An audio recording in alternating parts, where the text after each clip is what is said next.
very pleased to have all of you here. Our experience with Barry was a fortuitous one. Every year we go to Terry Photo hoping to find something that we don't know about, that's redeeming, somebody who's doing something that inspires us. 2 years ago, there was only one booth, and it was from a South African dealer that really inspired us and got us all thinking, what are these pictures about? We were sort of stopped in our tracks. We didn't really know how to read them, what to make of them. But we found them elusive, we found them engaging, we found them aesthetically beautiful, and we found a photographer who was able to say things and make pictures unlike anybody else's pictures. And that's Barry. And so he had museum shows, he had obligations. It took 2 years to bring this together, but he's had an interesting story, an interesting career switch. His path as a photographer has been a pretty fascinating one. What he's doing is something he's doing nobody else is doing.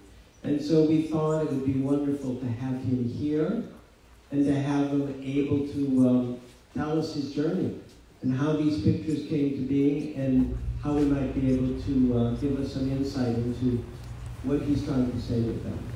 So very welcome.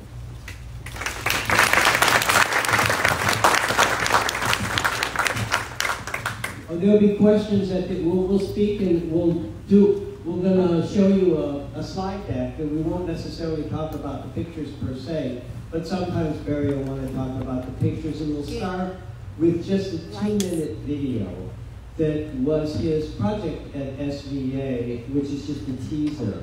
And this is what started his interest in his photographic work, and then we'll go from there.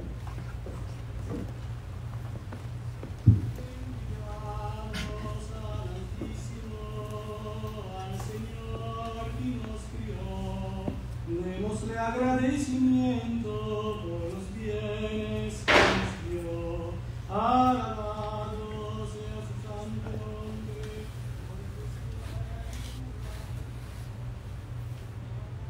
Those years are gone. I still remember the years I lived there, the beauty of the town of the island. It was a very, very beautiful place. The sea, the sky. ¿Para cuál? Dunque yo siento las voces de esas personas que me dicen, ten en vida la historia de esta comunidad, no te olvides de nosotros. Y yo tengo el poder hasta cuando yo me iba a dar la fuerza de hacerlo, de tener en vida la historia de esta comunidad. We left our home and we just didn't know our destiny, what was going to be. Nobody knew. At that moment. We are 4 children. What shall I say about those days? It was such a confusion. We didn't know. I don't know. We didn't know. We have special parents. They use both of them to tell us their life, their parents, their family. Everything. The feast, everything. They used to tell us everything. From bad to worse, let's say. We have nice souvenir of them. You know, what I think, there are some words that we won't hear anymore.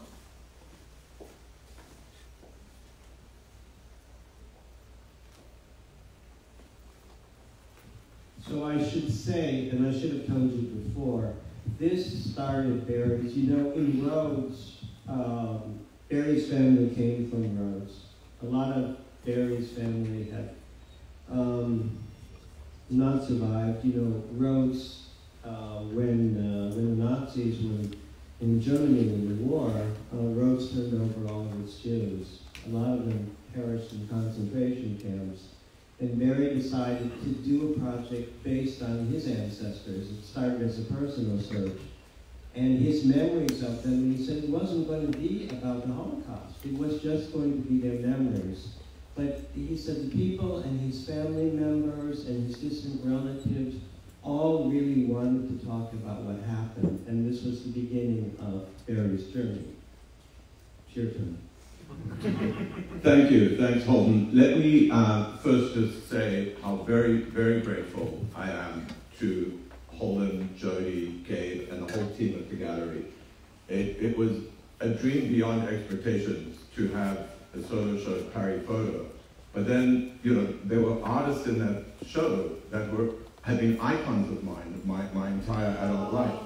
And to have Holden and Jody invite me here out of everybody at Barry photo is the most extraordinary honor. And I wanted to thank all of you for showing up. I said to Holden and Jody, what if nobody comes? You know? So I'm thrilled that there's standing room only, so thank you very much. The video you saw a short clip of was never intended to address the Holocaust. When I was at art school, I was very interested in the relationship between heritage and identity.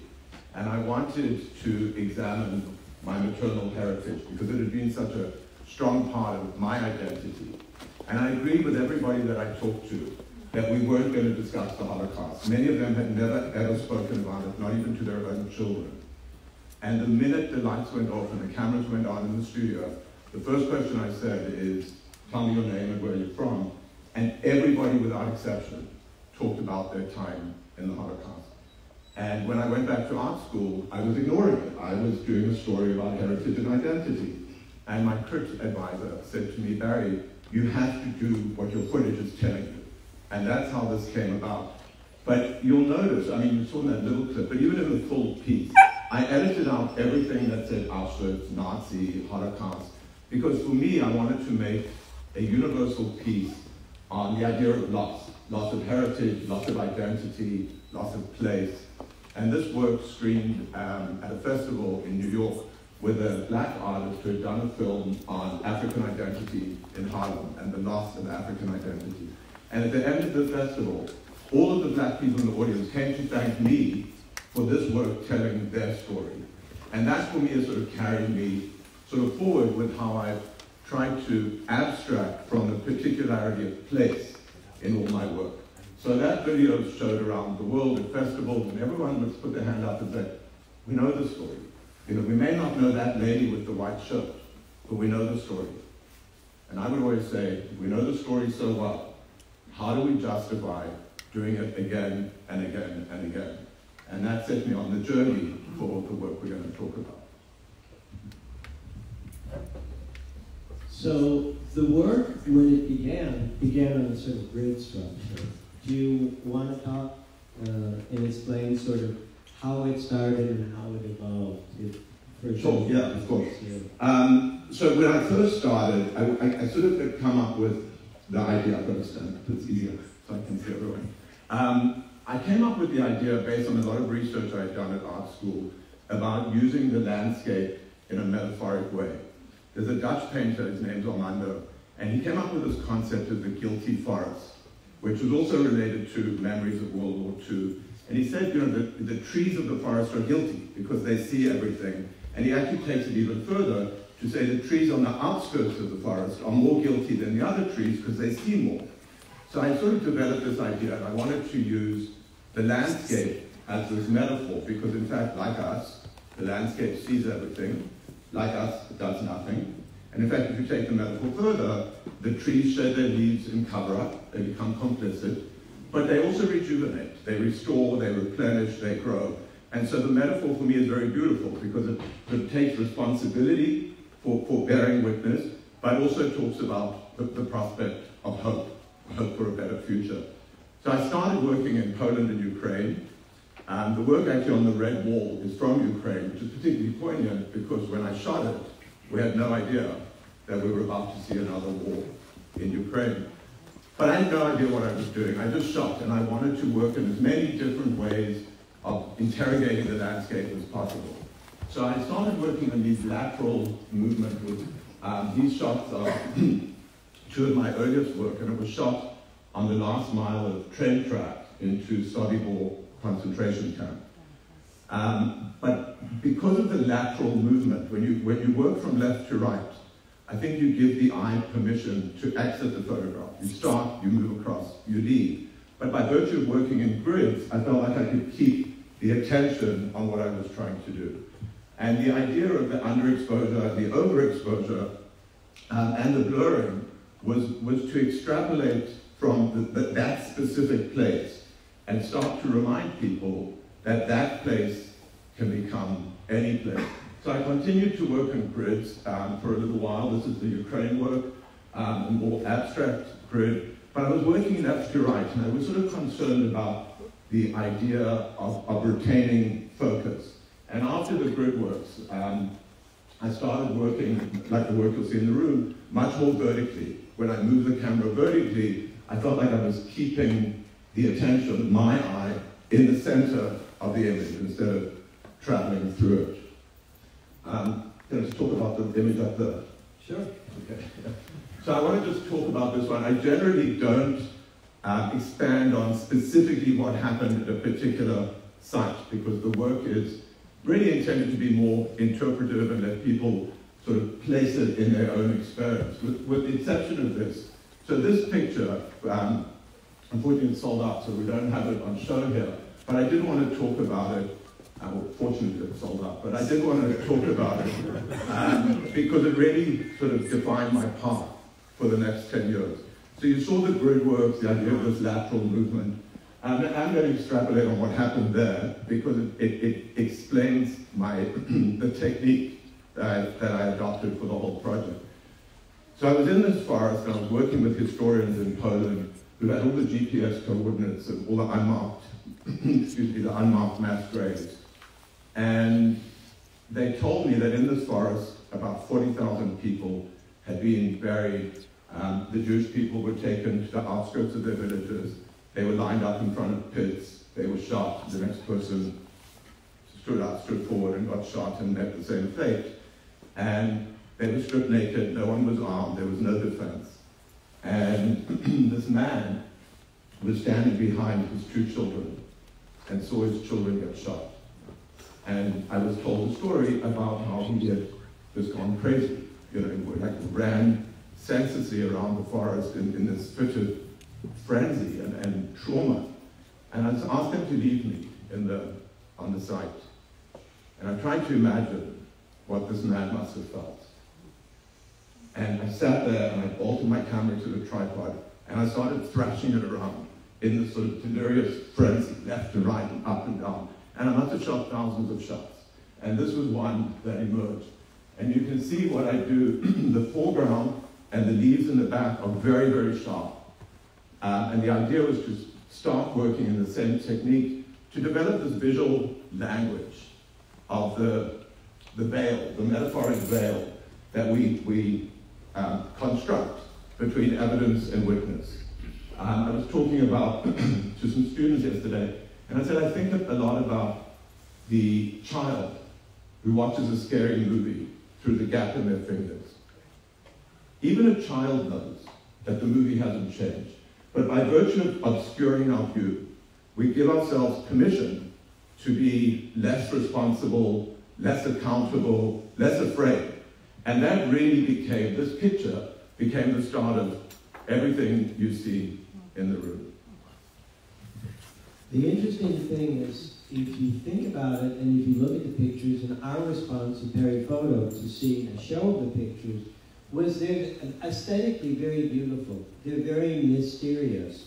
But the whole motivation and the whole behind them is that sense of trauma, that sense of loss, that sense of individual and collective memory.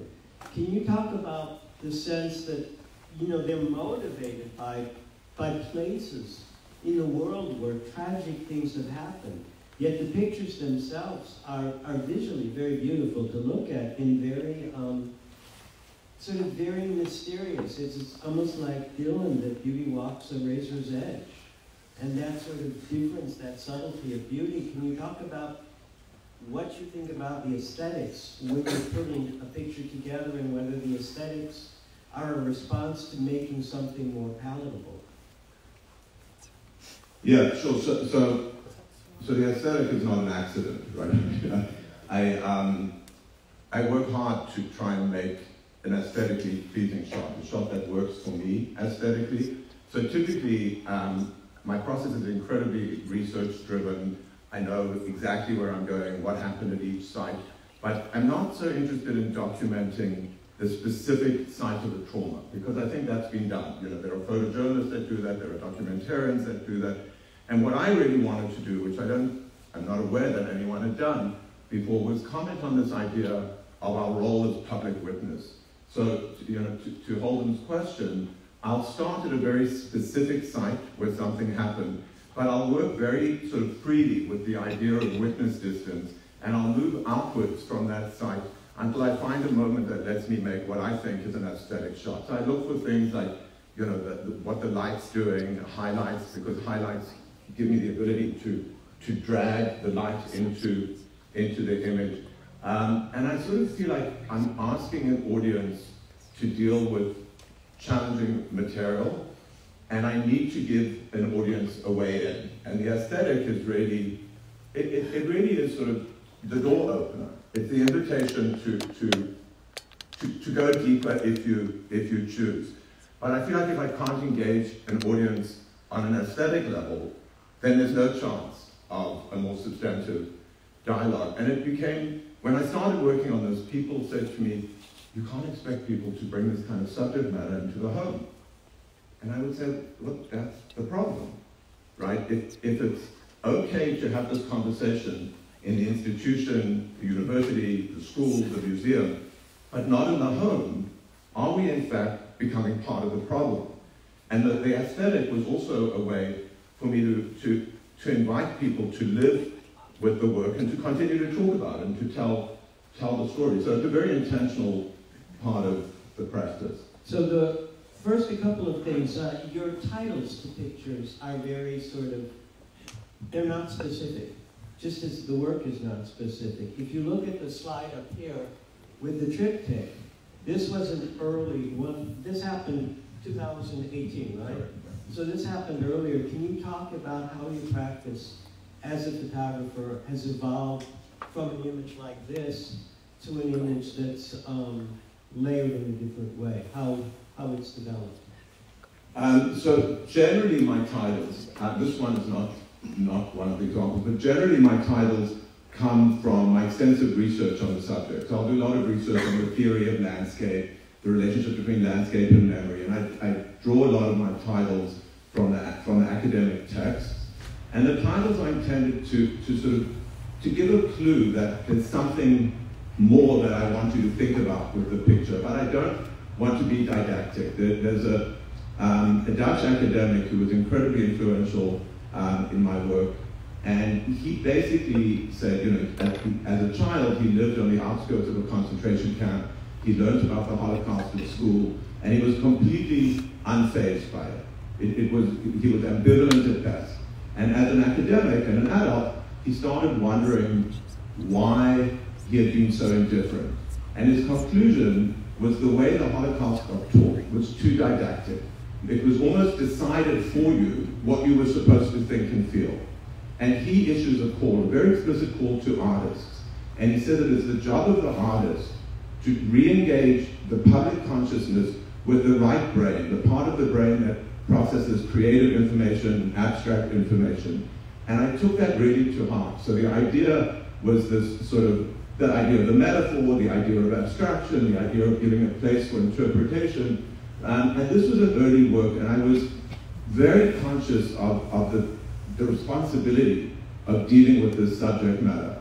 And so I was quite constrained in the beginning. I felt like I had to work within fairly narrow sort of parameters. So this work is quite didactic. It's a triptych. There's part 1, part 2, part 3, and I'm sort of telling you to think about the phasing of these conflicts and the process of healing and recovery. If you just go to the next slide, this is a much more recent work, so the two of them are on opposite walls that you can take a closer look at, because I love it when they're in conversation with one another. But for me, this triptych is showing a much more sort of liberal use of my creative process. And it's almost the more confident I became with my voice on the subject, the more permission I gave myself to explore the subject in a more sort of abstract way. So when we installed the show, I wanted to have the two triptych pieces opposite one another because they really sort of bookend, in a way, my creative process. I would, I've asked you about sort of the titles being sort of oblique and being kind of not specifically referential. What about, you came up with the title for the exhibition, which is How We See the World. Where did that come from?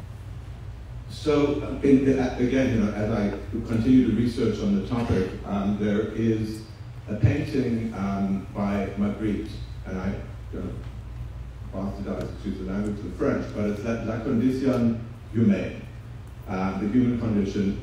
And it's most of you would recognize it, I'm sure. It's a picture of a room and a window, and in front of the window is an easel and a painting on the easel of a landscape.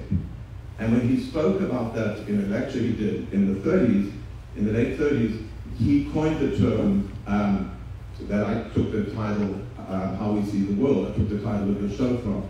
And it really comments on this idea that when we look at that painting of his, we assume that what's on the other side of the easel is what we're seeing in his painting. And then you start to think about it, and you realize how nonsensical that conclusion is, because we don't know what's on the other side of the easel. And so for me, that sort of started me thinking about the difference between looking and seeing. What do we actually see when we look? And I like the interpretive nature of that, and so I used that as the title for this body of work. When you look at the work, you can assume, looking at it, that they're Photoshop, they're heavily edited images. They're not edited images, especially the piece on the screen that you're seeing these kind of layers and this sort of delicate kind of floral pattern and then a sort of strong verticals. Can you talk about how you create the pictures? Because for you said it's very, very important that any editing that's done is done in camera and that it's not a manipulated image afterwards. Can you talk about the practice of making the pictures? Yeah. So when I talk about the work, I often say that the work is about the ethics of seeing, or our ethical responsibility of bearing witness. And I felt like as the artist wanting to comment on that, I had to have some sort of ethical boundaries in terms of how I make the work. And as many of you know, digital photography, you can make a picture say whatever you want. And I felt like I had to put some parameters on how I made the work, and it became very important for me that I had to make the work in a single exposure in camera, the lens being the metaphor for the eye. If the lens could see it in one shot, then for me it was legitimate commentary on what I wanted to say. So what I started doing from that first picture, I told you the story about the man and his children. What I started doing from then was this idea of longer exposures, starting the exposure with my camera on a tripod, and then moving the camera during the exposure. So when you take a walk around afterwards, you'll see a lot of them, like the one on the screen, has some elements that are very sharp in precise focus, and then elements that are blurred from the intentional camera movement. But it all sort of stemmed from that particular story, and then the idea that I talked about of the veils. By moving the camera, I feel like I'm creating this visual language for the veil between evidence and witness. Can we just go back one second? Yeah. I just want to talk about this one for a minute, because I think the anecdote I'm going to share with you, for me, it is really indicative of what I want people to think about when they look at the work. The idea is not to be too prescriptive about what happened at each place, because I want the work to be open to personal interpretation.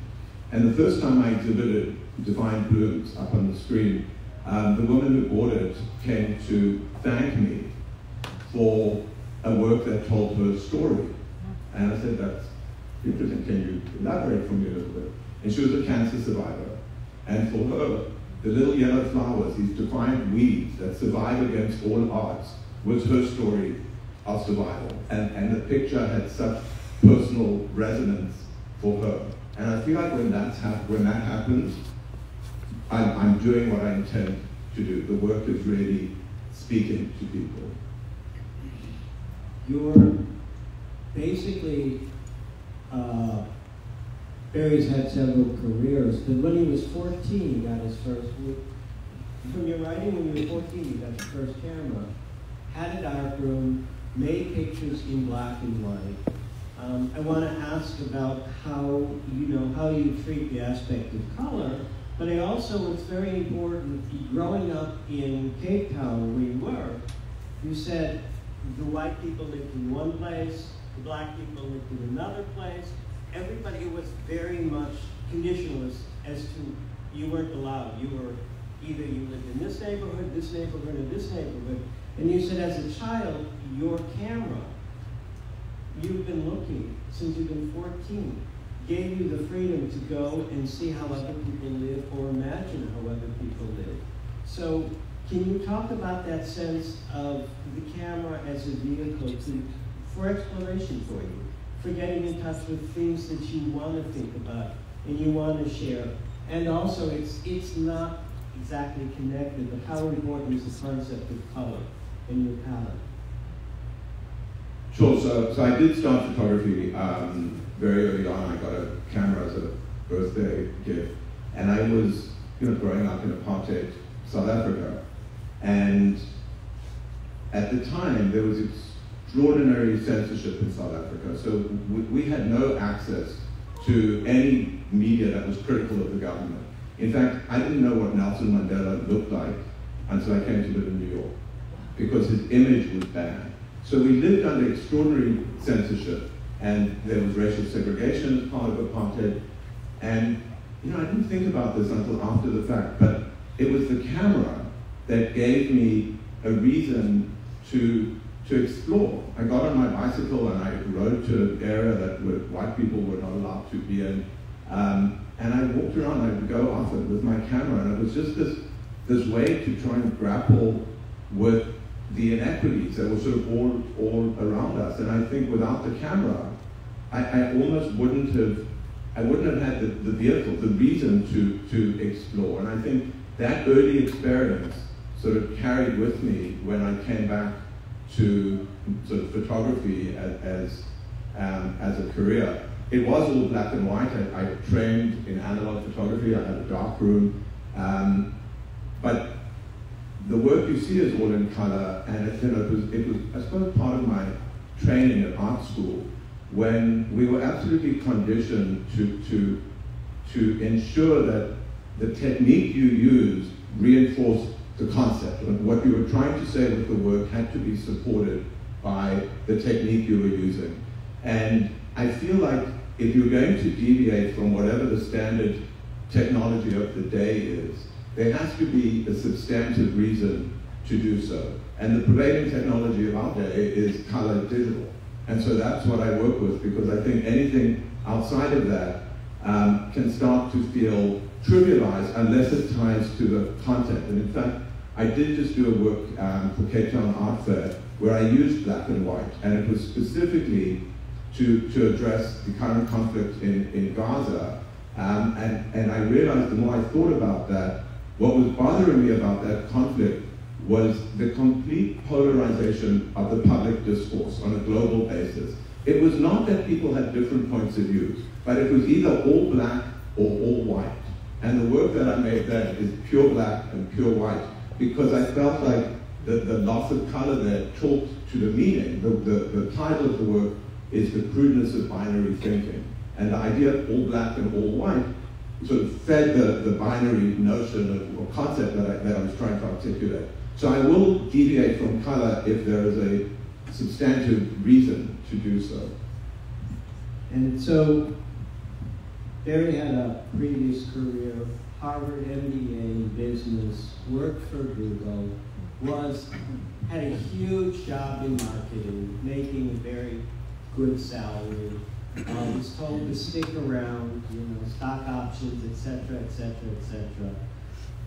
And he just said, "It's not for me. I can't do this anymore. It doesn't feel real, and it's not what's in my heart to do." So you went to SVA in your mid-40s. Thank you. So that's just, anybody reads that. That's in the catalog. So, sorry. But yeah, let's go We're to among friends. We are among friends. So what is the experience like rededicating your life in your 40s and saying, this is my passion, this is what I need to do? And what was it like making a new start? Was it scary? Was it hard to at first to make the work, or did it gel in your head that you knew exactly what you wanted to do, and it went from there? No, I had no clue. I mean, I knew that I was incredibly disillusioned with corporate life, and I had really tried hard, but I just felt like I was constantly forcing a square peg into a round hole, and it sort of felt more and more and more inauthentic. And I was about to turn 50, and I thought, you know, so thanks for the early 40s. but I sort of thought photography was really the only thing that I felt like I had done in my life purely because it gave me joy. It was not about peer pressure or family pressure or earning an income. It was just what I did because I loved it. And I gave it up when I started my corporate career. So for almost 30 years, I didn't pick up a camera. And as I was sort of about to turn 50, I thought, you know, if I want to have another shot at this, that window is going to close. And so I applied to art school, knowing that, I mean, you know, I'm super, super flattered to be here, but the odds of having a show like this at such a prestigious gallery were close to zero when I went to art school. And I didn't mind. You know, people said to me, you're crazy, it's going to be super difficult, you're going to destroy your passion. But I had to explore it. And I knew that I was doing it purely for myself. And I have to say, I think it's probably the most authentic decision that I've ever made in my life.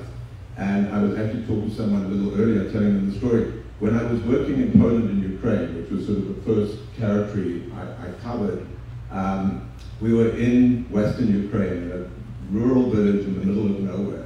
And we had the GPS coordinates of an unmarked Holocaust mass grave. And there were children playing soccer on the field.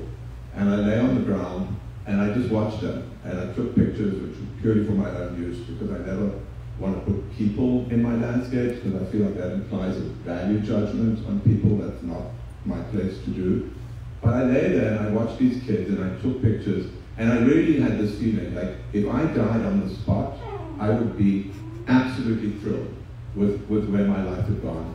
So, you know, it was not daunting because I was just doing it for myself. If I had stood out thinking, how am I going to get into a gallery or get a museum show, I think I probably would never have started Holden.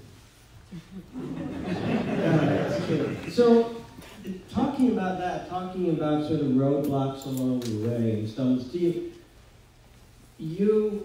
when you talk about somebody's history metaphorically and bearing witness and finding a poetic way to come up with images that are aesthetic, but get you thinking and open up an area and open up a time, because really landscapes are eternal. They're forever. And we're used to, everybody is used to now getting images on their iPhone. They're used to going to, you know, different sites and seeing everything that's images that are made fast, immediate, slick. Your images are slow. Time stops. History compresses itself and then re-expands itself as you talk about, you know, thinking about what was, what is, and what may be. Do you ever get to a place in stumbling blocks where you don't feel that you're welcome to tell the stories, that you're not welcome to be there? Great question. There were definitely moments in Ukraine where we felt that, but I think that was almost more sort of the fear that we were coming back to do research to reclaim land, because I think there was definitely a consciousness that people were living on land that was not historically theirs or their families. So, you know, I did feel a little bit of that in the Ukraine when we were working there. But the biggest stumbling block is a personal one. You know, I think it's not uncommon amongst creative people to have this sort of imposter syndrome.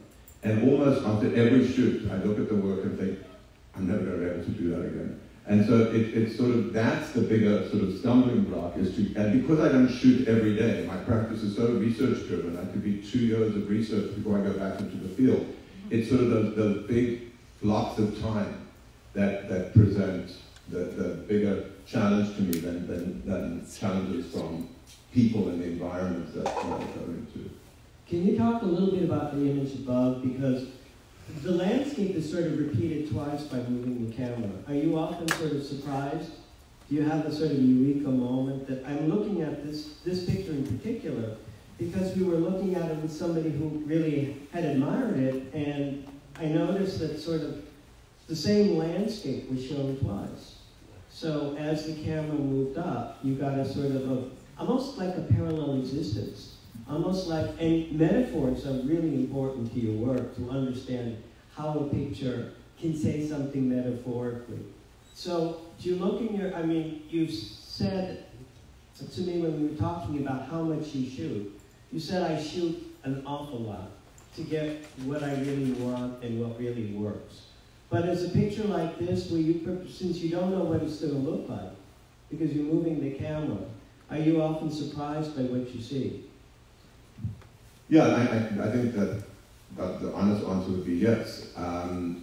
But I kind of have a rough idea of what my settings need to be, all going back to that first photograph that I told you about that sort of set me on this journey. I know what my settings were for that, so I'll typically start with that. And I know if I have the makings of a good photograph, because I need highlight, I need sky, I need something to drag the light through.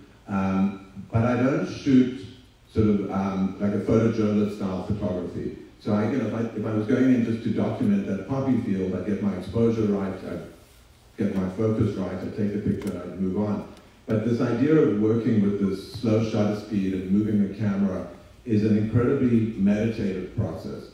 So I might spend a couple hours at a time and then go back to this poppy field I went to sort of several times, and it only was blooming for a couple of days. So I'd go morning to the evening, sunrise and sunset, but I don't know what result I'm going to get. I know that I'm working with this intentional camera movement, and I'll shoot and shoot and shoot until I feel like I've got something, but it's really not until I get back into the studio and I can look at the work on a bigger screen that I really know whether it's worked. So, I wish I could tell you that I could go back and replicate that shot. The honest answer is that I couldn't. I was going to get something that was similar. The idea would be there, but I could never replicate the identical shot because it really is an awful lot of trial and error. You have sort of consistent sort of veils in your picture, that you're looking from one surface to another surface, with one treatment of light to another treatment of light. Can you talk about that sense of how sort of looking through veils, looking through image upon image, or images that shift, is basic to your intelligence of how you work? Yes, I think it is right at the core of what I try to do. And this concept of veils is significant in sort of the theory of photography, and a lot of the critical theory that's been written deals a lot with this idea of veils. And a lot of like Sharma's work, a lot of the theory of landscape talks about the notion of the layered landscape. So what I'm doing in these works is sort of combining two sort of academic principles around the concept of veils and what they mean to photography, and the notion of the layered landscape. So I think a lot about those two concepts and try to combine them in most of the works. This is a big range. I mean, between this, which is very sort of literal and you can see through it, and this, where you almost, the image is almost obliterated through almost like light flare. So there's a big, and a picture like this, when you're thinking about it, the sense of letting in all that light and almost softening the image is an intentional choice. Yeah. Compared to this, which is really similar, right? But it's a very different range. So, and that's a sort of dark, and you can see into it much more. Yes, I try to work, like the two grid pieces you can see above you on the back wall. I try to work a lot with the idea of contrast or different views of a similar scene. So the two on either side of the door, this is called the Silent Valley, and that's called the Silent Valley filled with sound. And a lot of these works are pairings, but I don't necessarily combine them as diptychs or triptychs, but I want them to be in dialogue with one another, and particularly when I can sort of tap into the dark and the light, the hope and the fear, the yin and the yang. You know, I try to do that a lot, and I think with these works, it's at different times of day and different exposures, but where I'm trying to articulate the same idea, but in a different way. So when we're looking, the show that we have now is sort of incredibly beautiful. It's 10 years worth of work. The new work really is, you know, is pictures that are sort of torn and put together again, and it's a sense of putting things together, unifying and healing. So I think it's easy to look at the range of work and say that there's sort of darkness in the work. There may be sadness in the work. There may be that sort of collective memory of trying not to look back, trying not to remember what could have occurred. But I think you want, and in the new work, in where you're going, I think you want to take a whole different path and to say that the landscape always blooms again, it always renews itself, and there's always a sense of healing. So can you talk about, I'm going to show slides now of the newest work. Sure. So for the first sort of 10 years, in large part because of that experience I had with my thesis work, when people said, you know, we know the story, I was very preoccupied with the idea of bearing witness and how we bear witness and how we actually fail as responsible witnesses to history.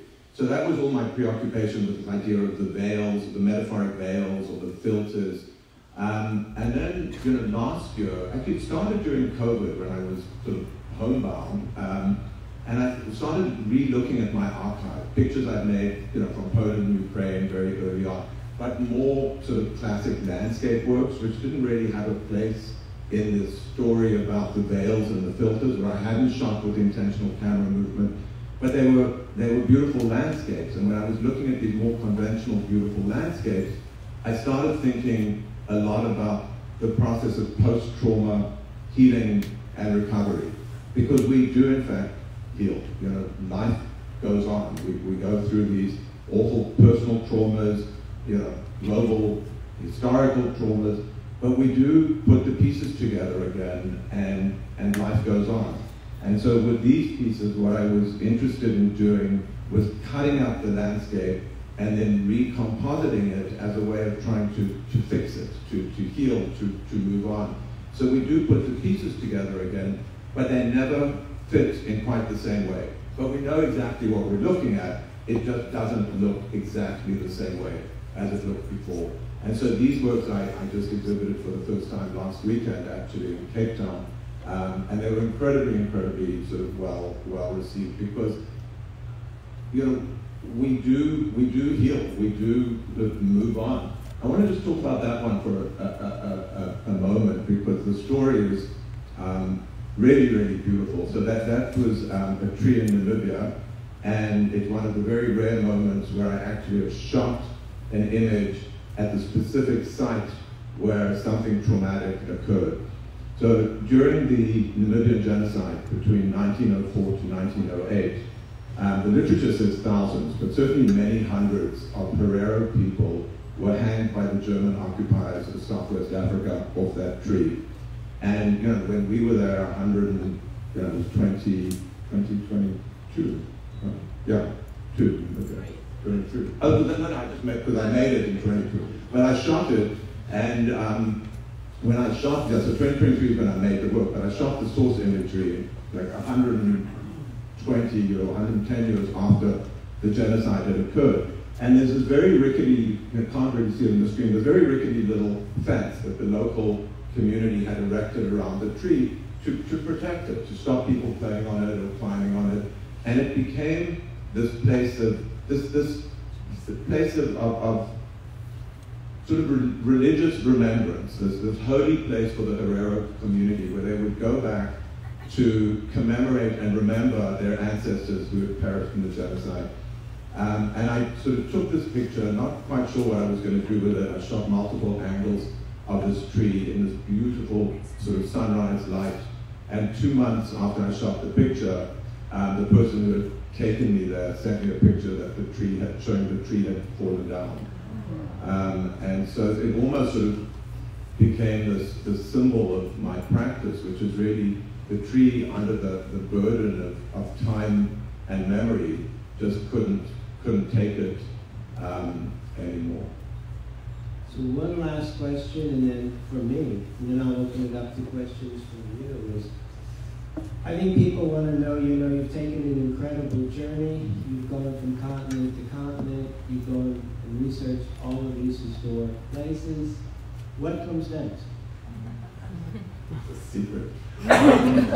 So when I first scoped this project out, I really didn't realize that when I would be talking about the work, we would be dealing with, is there another genocide going on or not? It was, the furthest thing from my mind. But when I scoped it out, there were 6 genocides across the 20th century that I picked, each one for a different reason. So to date, and there are works here that represent each of them, I've worked in Namibia, Poland, and Ukraine, Rwanda, and Bosnia, so 4 of the 6. I do want to work on the Cambodian genocide, which I'm hoping to do either end of this year or very early next year, just depending on pre-production and people's schedules. And then the 6th one is a little more complicated, but it's very important, which is Armenia. And a lot of people associate the term genocide with the Holocaust, but Raphael Lemkin, who came up with the term, actually developed the term, conceived of the term to address what was going on with the Ottomans against the Armenian people. So I really wanted to do that, but the only place you can really access those sites is in eastern Turkey.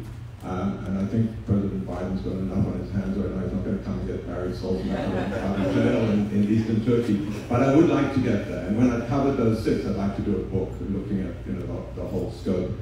And then I've been thinking a lot about a sort of new body of work that relates to poetry written by others, because I really love the idea of visually interpreting somebody else's language, somebody else's words. And there are a couple of poets who've dealt with the idea of sort of trauma and healing and recovery through historical war. There's a poet, a Polish Nobel laureate poet, who wrote a poem called, the English translation is Reality Demands. And the gist of it is reality demands that life goes on. And she looks at all these places of historical conflict and war, but ties it to what's happening to the sort of, the life goes on, the banality of day-to-day existence. So she talks about Hiroshima and what had happened there, but today the factories are blowing out smoke as they provide product for the rest of the world. Or she'll talk about Guernica and the history of Guernica, but then she'll say, and today the little boy is chasing his dog down the street. And I really wanted to stay thematically with sort of the material I'm interested in, but to really start looking more at the life goes on, part of it. And I think that would just give me a lot more flexibility in terms of what I shoot, how I shoot, stylistics, start to work in different sizes. So that's probably what's next. Great. Can anybody have questions? We'll take some questions. Yep. So every project starts with... Scott, can you speak a little louder? Oh yes, okay, sorry. I'll project my voice. Please. So every story starts, every let's say, project starts with such, not just sad, but kind of like how evil people can be to one another, and how do you not let this consume you? Because I mean, at the end of the day, the images are beautiful and healing, but it must be so hard when you start this, and you start, even for me, just thinking about what we talked about yesterday and today, I find it really, it weighs on me. So how do you move forward from one to the other and not let it just kind of just weigh you down? The question, for those that didn't hear it, because we're simulcast, is, you know, there is, you look at these pictures, and there is sadness, and there is inhumanity to mankind, and there are negative connotations that sort of bring out the worst in people rather than the best of people. And I think Scott's question is, how can you spend 10 years dealing with that and not letting that get you down? If I paraphrase, that's basically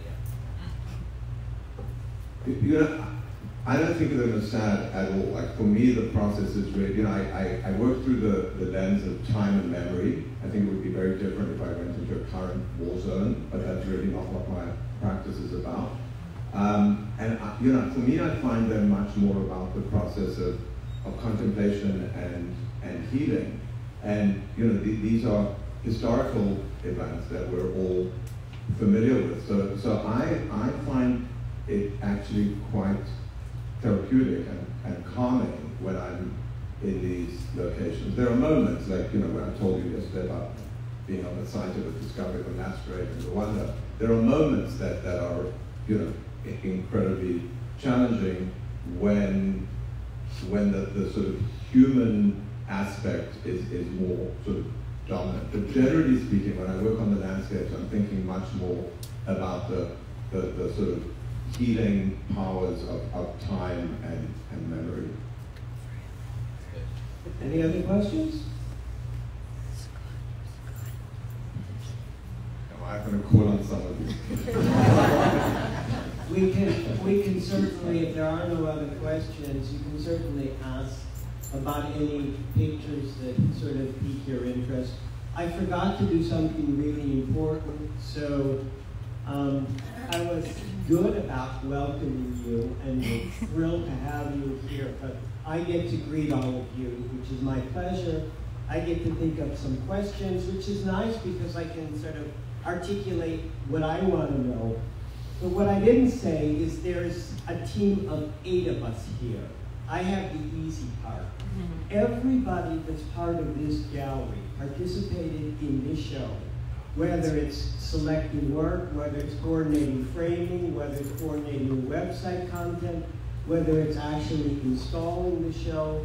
So everyone from this team, all 8 of us, are enthusiastic about what we're doing, are totally on board with this, but they all did the hard work, and I did the easy work. We just take the credit. I just take the credit, but I don't want to do that. So this was a team effort, and we are so proud and so delighted to have the show. Speaking of your amazing team,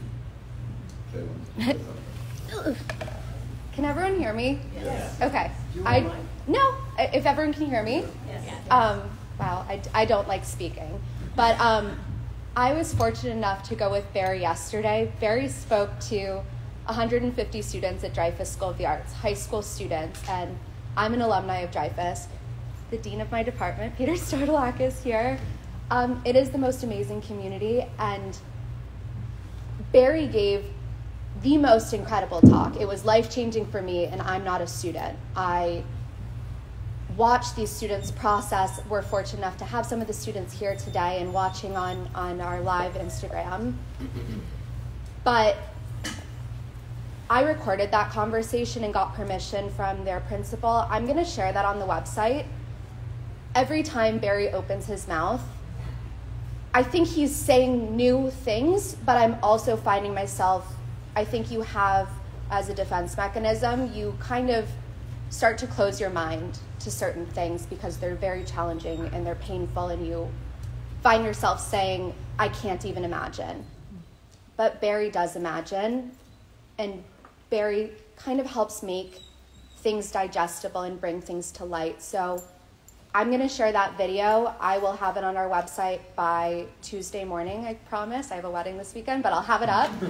And we also did an interview with Barry that's on our website, and I really encourage you to read it. You can watch this live again. You can watch the conversation he had with the Dreyfus students, because every time you hear him speak, you're more receptive. And there's so much more that starts to come through. And come back and revisit the show and spend time looking at the works and really digesting them, because they're not just beautiful images that you look at and they look like they would be these calming, serene moments, but they're so poignant, and he's saying so much and really challenging you. And I feel like at this point we're all fatigued and we're not accepting the challenges the same way that we were open to originally, and maybe even earlier this year. But his work is so incredibly important, and I just encourage you to take the time, watch that interview, read about Barry, come back and visit the work. Let yourself digest, because my cogs haven't stopped turning since I started talking to Barry, and I just keep finding the most amazing nuggets of information, and he's changing the way that I'm seeing things. And I just encourage you all to continue to be open and digest it. Thank you, Jay. I also wanted to tell people,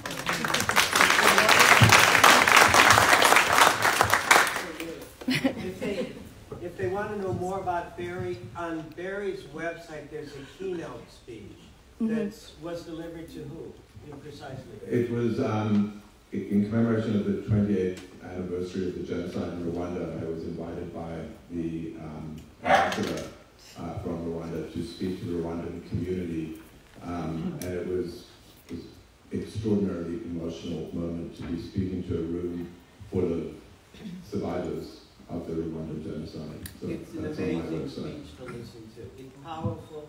It's on Barry Salzman's website, which is just barrysalzman.com. I'll put it on ours as well, and we'll put it because on it's ours too. incredible. If you want to know more or hear more, it's really worth listening to.